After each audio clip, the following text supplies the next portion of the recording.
प्रिय छात्रों, इस तरीके का प्रश्न हमेशा परीक्षा में पूछा जाता है। पूछा जाएगा कि इसमें कोई विलयन है। कोई विलयन है माने कोई भी इसमें विलयन हो सकता है। इसमें नीला हो गया है, पहले ये कैसा होगा? पहले दोस्तों ये लाल होगा। कैसा होगा? लाल। लाल हो गया आपका नीला। तो इसमें पता क्या है? क्षार है। इसमें क्या है? क्षार है। इसमें क्या है? क्षार है। इसको देखते हैं। इसमें ये आपका हो गया है लाल, पहले ये नीला होगा, नीले से हो गया है लाल, नीले से हो गया है लाल, तो माने इसमें अम्ल होगा। इसको मैं याद करा रहा है अभी आपको, अम्ल होगा इसमें। आप याद करो एक नाम अनिल। क्या? अनिल। ठीक है। अम्ल में नीला लिटमस लाल हो जाता है। यह देखो लाल हो गया है। तो अम्ल में नीला लिटमस लाल हो जाता है, तो इसमें क्या है? अम्ल है। इसमें क्या भरा है? अम्ल है। क्या भरा है इसमें? अम्ल है। तो ये परीक्षा में प्रश्न कई बार आया है, ध्यान रखें। ऐसा प्रश्न परीक्षा में कई बार आता है। ये है दहन का प्रश्न। दहन क्या होता है? जिसमें ऊष्मा निकलती है, किसी को जलाने से जिसमें ऊष्मा निकलती है वह दहन कहलाता है। दहन एक ऊष्मा छिपी क्रिया है। यहाँ पर देख रहे हैं ऊष्मा निकल रही है।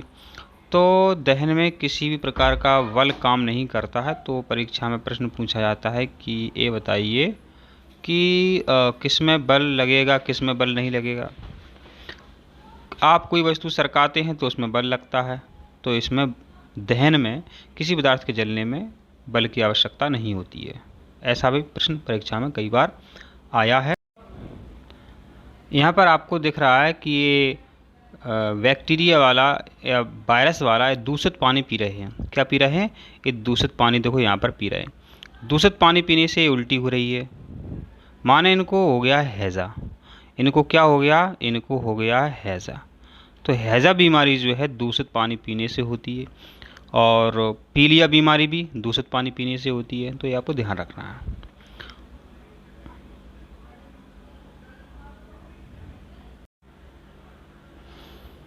ऐसी कभी कोई परीक्षा नहीं बनी है जिसमें वायुमंडल से संबंधित प्रश्न ना पूछे जाएं।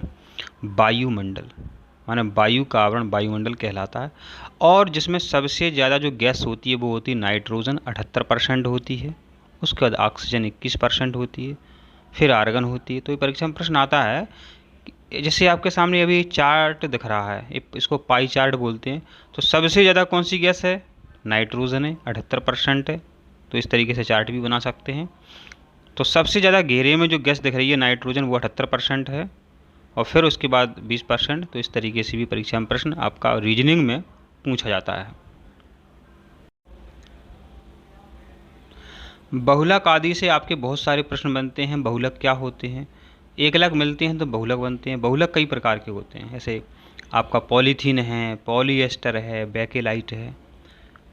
तो ऐसे बेकेलाइट है, तो बेकेलाइट ऐसा प्लास्टिक होता है दोस्तों, बेकेलाइट ऐसा प्लास्टिक होता है कि वो जल्दी से आग नहीं पकड़ता है। लेकिन जो पॉलीएस्टर है ये ऐसा प्लास्टिक है तुरंत आग पकड़ लेता है। तो प्रयोगशाला में जो है पॉलीएस्टर जैसे जो प्लास्टिक होते हैं ये पेट्रोलियम से बने होते हैं, तो उनको प्रयोगशाला में पहन के, माने टेरी काट के कपड़े जो हैं पहन के, पॉलीएस्टर के कपड़े पहन करके आपको प्रयोगशाला में नहीं जाना चाहिए, क्योंकि हो सकता है प्रयोगशाला में बाई चांस आग लग जाए और आप ऐसे कपड़े पहने हैं। ठीक है। और जो बेकेलाइट प्लास्टिक होती है वो बहुत अच्छी होती है, वो जल्दी से आग नहीं पकड़ती। आप सभी जानते हैं चाल बराबर होती है दूरी बटे समय। चाल बराबर होती है दूरी बटे समय। ठीक है। लेकिन क्या इसमें औसत चाल आपसे पूछ ली जाती है? औसत चाल तो कुल दूरी बटे कुल समय। परीक्षा में पूछा जाए कि पहले कोई 50 मीटर चला इतने सेकंड में, फिर 500 मीटर चला इतने सेकंड में, तो क्या करना, जितने सेकंड हों उनको जोड़ लेना, वो बटे में लिख देना। दूरी कितनी चला वो, 100 मीटर, 200 मीटर, 2 दूरी हो, 3 दूरी हो, तो कुल दूरी बटे कुल समय को भाग दे देना, जो उत्तर आएगा आपका। तो औसत चाल इससे आपकी निकल आती है। ऐसी कोई परीक्षा नहीं बनी है जिसमें जंतु कोशिका और पादप कोशिका में अंतर ना पूछा जाए। ठीक है। ऐसी कोई परीक्षा नहीं बनी जिसमें जंतु कोशिका और पादप कोशिका का अंतर ना पूछा जाए। जंतु कोशिका क्या होती है?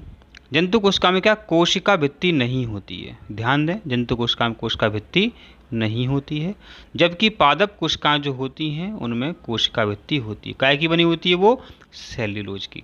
तो जितनी भी पादप कोशिकाएं होती हैं, पेड़ पौधों की कोशिकाएं होती हैं, उनमें कोशिका भित्ति जो है पाई जाती है। ध्यान दें, इंपॉर्टेंट है।